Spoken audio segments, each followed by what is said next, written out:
जय हिंद दोस्तों।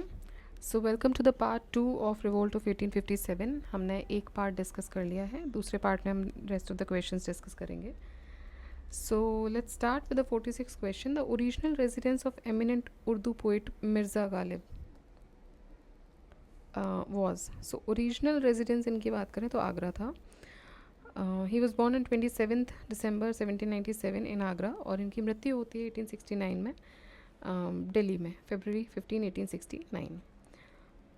Who among the following is not associated with the revolt of 1857? So बहुत easy question है. Bhagat Singh was not associated with the revolt of 1857.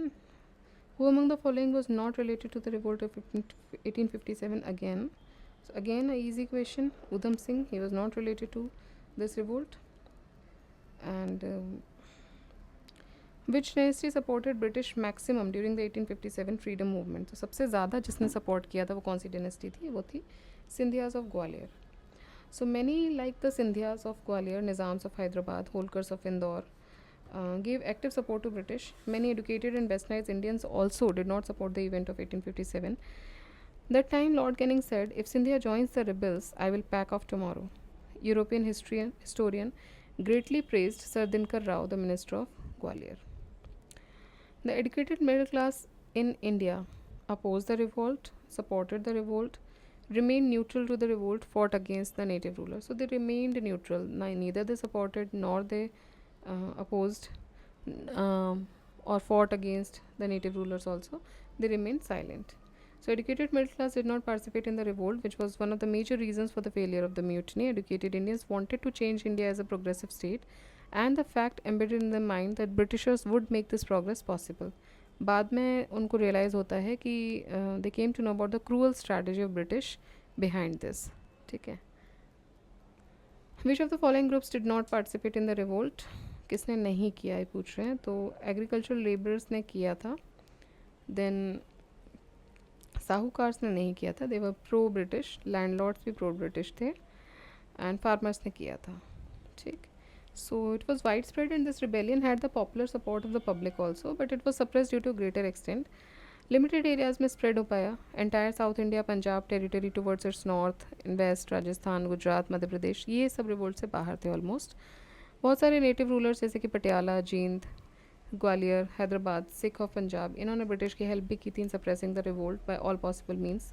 Money lenders, merchants, ये भी इस war के अगेंस्ट थे क्योंकि इकोनॉमिक बेनिफिट्स उनका नहीं होगा अगर ब्रिटिशर्स चले जाएंगे या किसी भी तरीके का उनको गेन नहीं होगा। तो the educated Indians and the middle class also did not support the revolt. On the contrary उनकी फीलिंग्स जो थी they were against it. Who among the following did not rebel against the British India company control over them? So Nizams ने rebel नहीं किया था, बाकी सब ने रिबेलियस नेचर शो किया था। Which of the following territories was not affected by revolt? So Chittor among those. Jhansi affected थी, जगदीशपुर बाबू कुंवर सिंह की वजह से affected थी, लखनऊ में बेगम हज़रत महल थी, but Chittor was not affected. So Chittor was a territory which was not affected by revolt, and these centers were led by Rani Lakshmibai, Kunwar Singh and Begum Hazrat Mahal respectively. Next is which part of Bihar was unaffected with the revolt? So this was basically Munger. Munger remained unaffected. Ara, Danapur, Gaya, Patna, Muzaffarpur, Shahabad, ये सारे जो districts थे they were affected, but Munger was not affected. बख्त खान, अब आपको match करना है। बख्त खान कहाँ से थे? बख्त खान थे दिल्ली से। मौलवी अहमदुल्ला अवध से थे। कुंवर सिंह आरा से थे। नाना साहेब कानपुर से थे। So 4, 1, 3, 2. C.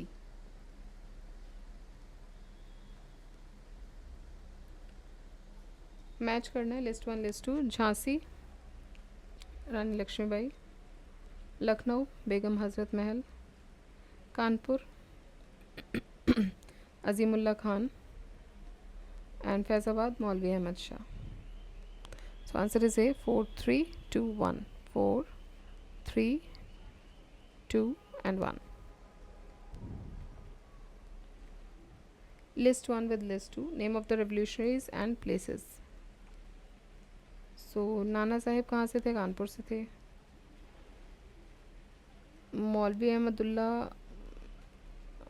is from this Lucknow. Maniram Dewan is from Assam. तो एक ही बचता है. नवाब हामिद अली खान, ये दिल्ली से थे. सो 2134.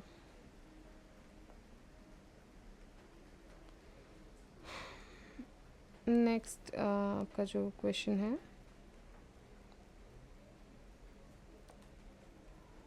विच of the following pairs is not correctly matched. आपको नॉट करेक्टली मैच बताना है. सो संबलपुर में सुरेंद्र शाही सही है. गंजम राधाकृष्ण दंड सेना, I am so sorry, Kashmir से गुलाब सिंह थे, लेकिन लखनऊ से लियाकत अली नहीं थे. लियाकत अली इलाहाबाद से थे. Who was the Governor General of India during the revolt of 1857? So he was Lord Canning. Last governor general थे कंपनी के, बाद में फर्स्ट वाइसराय भी बने ये. Indian high court act 1861 introduce the judicial reform and established high court in Bombay. And बाकी अगर हम देखें तो in the field of social reform window remarriage act 1856 ये पास हुआ था कैनिंग के टाइम पर. Who was the Governor General of India during the revolt of 1857? So it was Lord Canning. Who was the Governor General? Again Lord Canning. Who was the Governor General? Again Lord Canning. At the time, okay. अभी पूछा at the time of 1857 revolt, who was the British commanding officer at Barrackpore. Barrackpore में कौन था? तो Henry, sorry hearsay.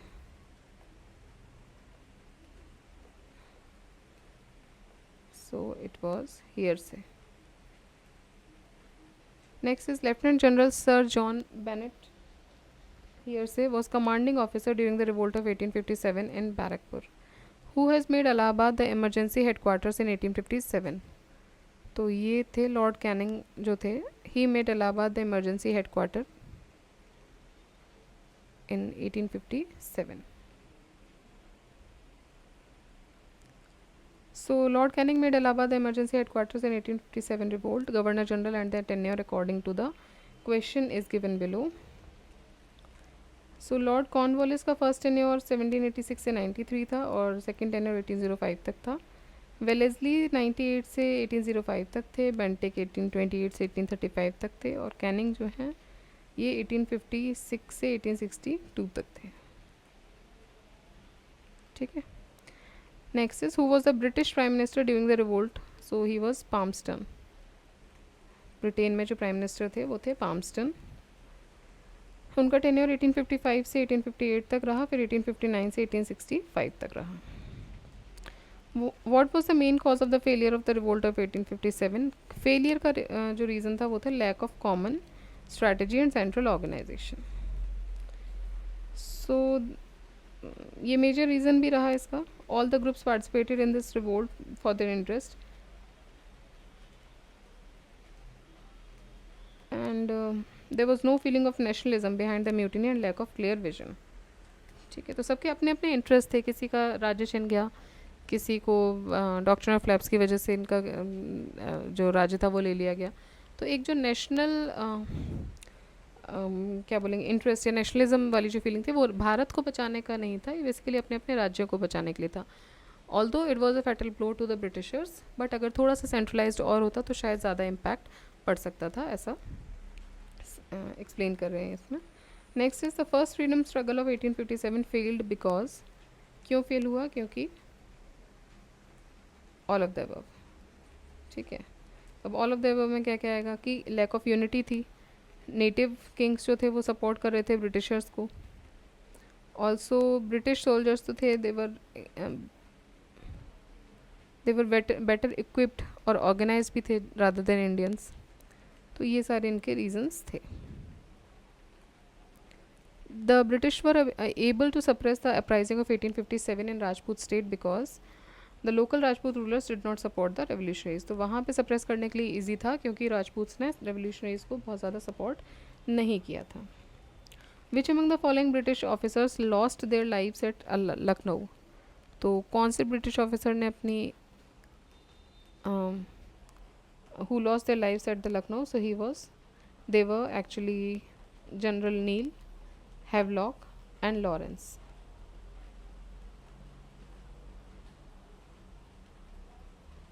सो general John Nicholson सितंबर 1857 में death होती है एक्विजिशन ऑफ दिल्ली के टाइम पर. Henry Lawrence, major Havelock and general Neil, ये they died in Lucknow while protecting English residency.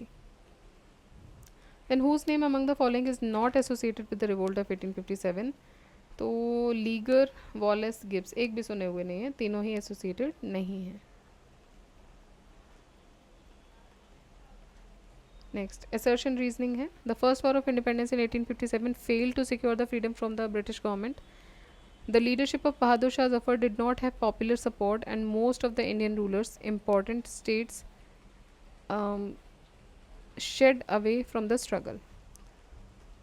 ठीक है, तो इसका एक मेन रीज़न ये भी है. So this is the correct reasoning of assertion. Next is who called the revolt of 1857 a conspiracy. तो ये बोला था सर जेम्स आउटरम और जब डब्ल्यू टेलर ने इसको कॉन्स्पिरेसी बोला था, जेम्स आउटरम ने. तो इन्होंने बोला कि हिंदू मुस्लिम कॉन्स्पिरेसी है. Outram observe that it was a Muslim conspiracy which took advantage of Hindu grievances. According to John Seeley it was a sepoy mutiny, while J.R. Holmes expressed that it was a conflict between the civilization and the barbarism. Modern historian who called the revolt as the first war of independence was V.D. Savarkar. So he stated in his book that it was a well-planned revolt, and he called the revolt as the first war of independence also. Who termed the uprising as first war of independence? V.D. Savarkar. The official historian of Indian freedom struggle was, official historian की बात हो रहे हैं, ये कौन थे? ये थे S N Sen. So official historian of Indian freedom struggle was S N Sen. इन्होंने किताब लिखी है, उसका नाम ही है सिर्फ 1857, जो कि 1957 में पब्लिश हुई थी. The first Indian to write in Indian language on the causes of uprising of 1857 was, तो ये थे सैयद अहमद खान. इन्होंने इंडियन लैंग्वेजेस में लिखना शुरू किया about the cause of uprising of 1857. So Asbab Baghawat e Hind written by sir Syed Ahmad Khan was published in 1859, and जिसमें कि जो रिवोल्ट का कॉज था 1857 का वो डिस्कस किया गया था. Statement the so called first national war of independence was neither first nor national nor a war of independence. ये किसने बोला है? तो ये बोला है आर.सी. मजूमदार ने. Sir RC. मजूमदार जो थे वो एक एमिनेंट हिस्टोरियन रहे हैं. इन्होंने अपनी बुक में लिखा है कि जो सिपाही म्यूटिनी था और जो रिबेलियन था 1857 का, the so called rebellion was neither a first nor national nor a war of independence. ठीक है, और फर्स्ट वॉर ऑफ इंडिपेंडेंस किसने बोला था? ये बोला था वी.डी. सावरकर ने, official historian S N Sen. And नहीं है वॉर ऑफ इंडिपेंडेंस, ये बोला है आर.सी. मजूमदार ने. Who wrote, it is difficult to avoid the conclusion that the so-called first national war of independence of 1857 is neither first nor national nor a war of independence? Again, R.C. Majumdar. Who was the prominent Indian historian who did not accept 1857 revolution as a revolution? So he was R.C. Majumdar. Who was the correspondent of the newspaper Times, published from London in 1857? wrote that nobody in the North India looks at white man's car with friendly view. तो इन्होंने अपने book में लिखा था, even in the residing in London only in 1857, कि कोई भी जो उत्तरी भारत का भारतीय है वो वाइट मैन की कार को फ्रेंडली नज़र से नहीं देखता. So this was written by W.H. Russell. W.H. Russell, William Howard Russell, he was the correspondent of the newspaper Times. And Times who was sent to India by by Times to report on the 1857.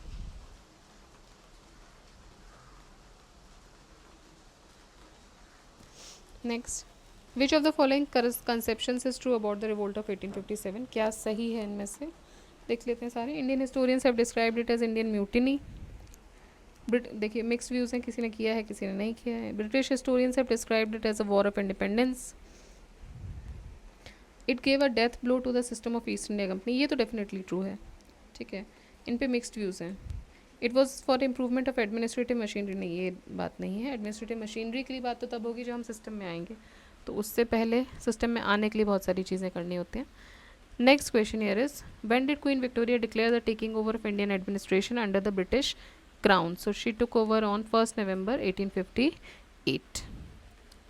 Next, Indians were assured of many things in the declaration by Queen Victoria in 1857. Which among the following assurances was fulfilled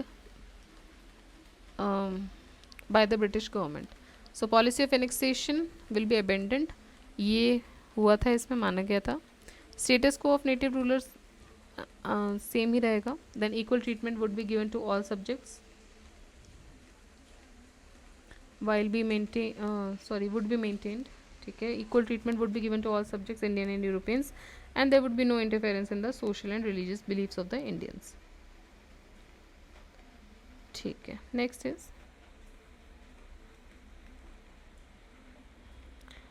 what was the object of Queen Victoria's proclamation? तो object क्या था? To disclaim any intention to annex the Indian states. Yes. To place the Indian administration under the British crown. Almost. To regulate the East India Company's trade with India. नहीं, तो बंद ही करा दिया था. Next is, देखिए जो act आया था which is known as act of administrative reforms in India, उसके कुछ पॉइंट्स इन्होंने दिए हैं कि जो कंपनी की जो टेरिटरी है इंडिया में वो गवर्न होगी क्वीन के द्वारा directly. The company cease to exercise its power and control over this countries, over this territories. India has now to be governed in the name of Queen. Queen's principal secretary of state received the powers and duties of the company's court of directors. Council of 15 members was appointed, फिर उनको assist करने के लिए secretary of state को. Then the council became an advisory body और of Indian affairs. So for the communications between the Britain and India, जो secretary थे state के वो real channel बने. फिर क्राउन को एम्पावर किया गया कि आप एक गवर्नर जनरल को अपॉइंट कर सकते हो and governors of the presidencies also. Indian civil service को क्रिएट किया गया under the control of secretary of state. Then जितनी भी प्रॉपर्टी और दूसरे एसेट्स थे इंडियन ईस्ट इंडिया कंपनी के, उसको ट्रांसफ़र कर दिया गया क्राउन को. Crown also assume the responsibilities of the company, their related treaties and contracts and so forth. Which one of the following commissions is associated with army reorganization after the suppression of revolt of 1857? So ये था पील commission. पील commission जो था वो army reorganisation के लिए था after the suppression of revolt of 1857, जिसने regiments को डिवाइड किया था on the basis of caste, community and religion. Commission recommended a 1:2 ratio of British and into the Indian soldiers in Bengal, 1:3 ratio in Madras and Bombay. After the revolt of 1857 the British recruited the soldiers from, तो ये उन्होंने recruit करना शुरू किया था गोरखा, सिख, पंजाब से. सो in the क्योंकि गोरखास ने उनको पंजाब और सिंध के जो सोल्जर्स थे उन्होंने उनका हेल्प भी किया था. Then in the enhancement of the revolt of 1857 the soldiers from Uttar Pradesh, Bihar, इन्होंने इंपॉर्टेंट रोल प्ले किया. So British government became suspicious about them. तो during revolt 60% of soldiers of Bengal army was from Awadh and northwest regions of Uttar Pradesh. The Indian Army was responsible for the mutiny of 1857 and 1858 1st November को Queen Victoria ने declare किया कि they will reorganize the army on the basis of separation and conflict policy. So this was all about 1857 revolt. We will be looking at the next chapter, other civil uprising, in the next video, and let's see how many questions are there.